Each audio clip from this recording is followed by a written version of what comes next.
I'm a 32-year-old guy writing this because I'm in that spot where I need to sort through what happened and figure out next steps. I was with my partner for about 6.5 years, living together for 4 of those. Since May, small things shifted. Messages went from paragraphs to a few words. Plans got vague reasons. She said she was tired without explaining why.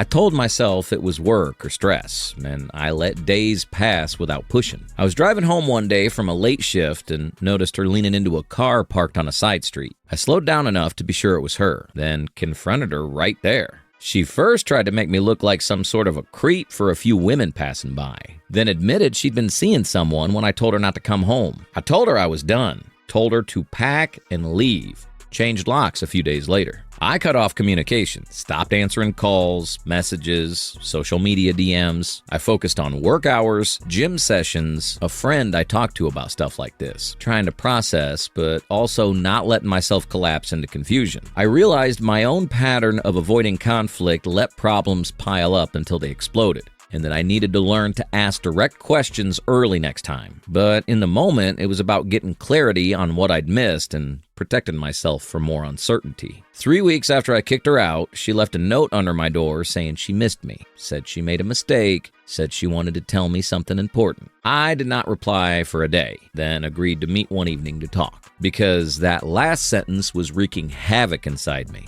She showed up without calling or texting beforehand, and I stayed in my car until she approached. She said meeting me felt necessary to explain. She said she was sorry, but also shifted to saying she was pregnant and was sure it was my child. She said she felt something when we were together again that made her think it had to be our baby. I barely looked at her while she spoke. I said, fine, I'll arrange a paternity test, but beyond that, I had no more to say. I didn't ask how far along, didn't discuss plans for appointments or talk future. I left it with arranging the test. I told her she'd cover costs if it turned out not to be mine. This was my only condition. No calls after. No messages except for court dates to settle parental rights, etc. She looked shocked, but didn't argue. Waiting on a test is its own ordeal.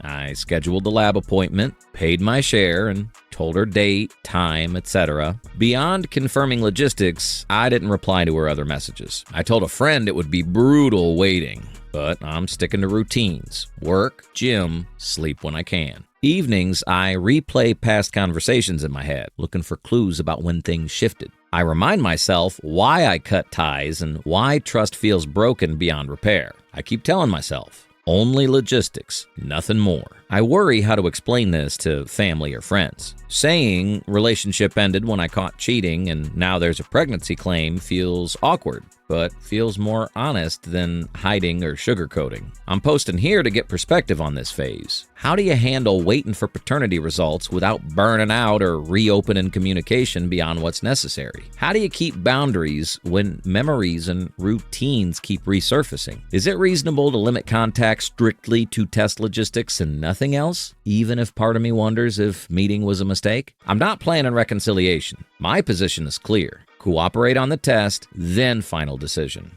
But I'm unsure how to manage the emotional side until results arrive. Also, what would I do if the baby turned out to be mine? How fucked am I? I expect advice like focus on yourself, keep busy, and I'm doing that. Working extra hours, morning runs, catching up with friends, weekend activities that don't involve thinking about her. But I wonder what pitfalls others faced while waiting on tests or evidence after cheating, and how they stayed firm on boundaries when the ex-partners try to pull you back. Any tips on wording brief responses for logistics, or how to explain to mutual friends if they ask? Update. Results came back, not the father. I got the official report by email and stared at it in my apartment. Relief mixed with fresh anger. Relief because I wasn't tied to a child with my disastrous ex. Anger because she was screwing another dude behind my back, and this was the undeniable proof. She texted claiming tests are manipulative and that she knows in her core the child was mine. I read that and saw she was using emotional language to override facts. That confirmed her remorse was mostly about her own situation, fear of facing consequences, fear of being alone, and not genuine concern for how I felt or honesty. There was nothing more to discuss, so I blocked her number. I moved my things out to a friend's spare room and am waiting till my new place opens up next week. I told a family member in general terms that relationship ended when I caught her cheating and paternity test confirmed I was not the father. That was enough detail for them. The word spread fast, and within a few days, everyone knew. They asked how I was. I said I was focusing on work. I joined a weekend cooking workshop to shift focus, not expecting more than learning something new. I booked a counseling session to process trust issues and avoid swinging from too trusting to never trusting again. I talked about how I tend to avoid asking until things blow up, and how to balance caution with openness next time. About 2 weeks after the results, a mutual friend mentioned she was telling others I refused to support her despite her claiming pregnancy. I didn't reach out. I just let friends know I didn't want rumors dragging me back. That made me more certain I did right by cutting ties. Her motivation seemed to be casting me as a villain for sympathy. That matched earlier pattern. Shifting blame, avoiding owning mistakes, focusing on what she lost rather than how she hurt me. It made me more resolved to move on. A month after, I sorted old photos on my phone.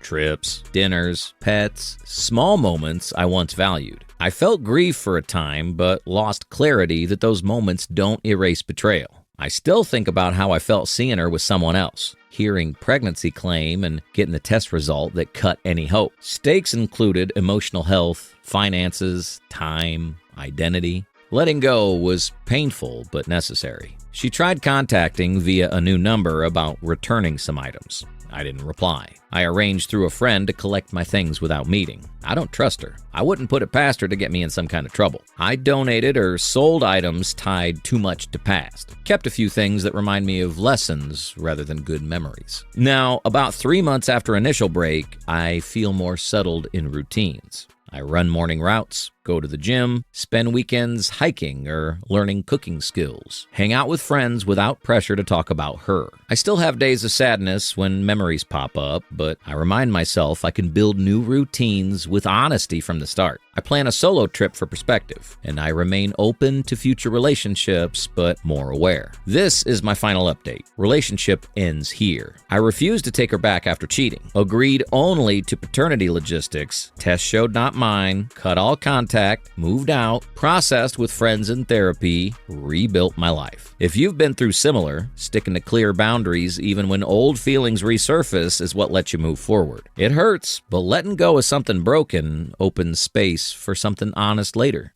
Comments.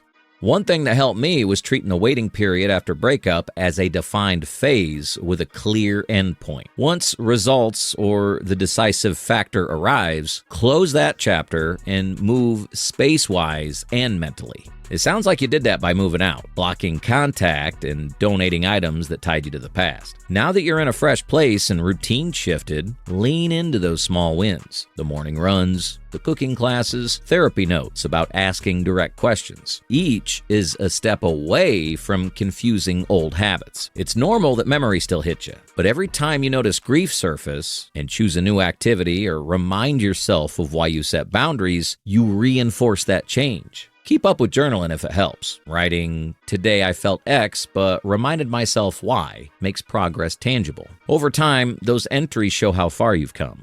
If she was truly facing something serious, even if the child isn't yours, you could have arranged one brief, no-strings meeting just to confirm she's safe or point her to resources if needed. That doesn't mean taking her back or agreeing to reconcile. It means showing you can face consequences instead of vanishing. By refusing any contact beyond test details, you risk looking like you only care about protecting your own comfort and not about dealing with the fallout from someone you once committed to. Setting boundaries is fine, but you can set them without acting like you're above having a single calm conversation about next steps or options if things go sideways. It might feel like extra work or emotional risk, but meeting once to hand over belongings and check that she's not spiraling doesn't force you to resume intimacy. It shows maturity and lets you close the chapter cleanly. Right now, it reads like you cut ties fast and then avoided any chance to see if she needed help after she fell pregnant. Even people who betray sometimes end up in difficult places. You can still let her know you won't reconcile, but that you care she's not left completely alone to handle potential fallout. That kind of gesture wouldn't pull you back in. It would demonstrate you're not just protecting yourself, but also acknowledging shared history responsibly.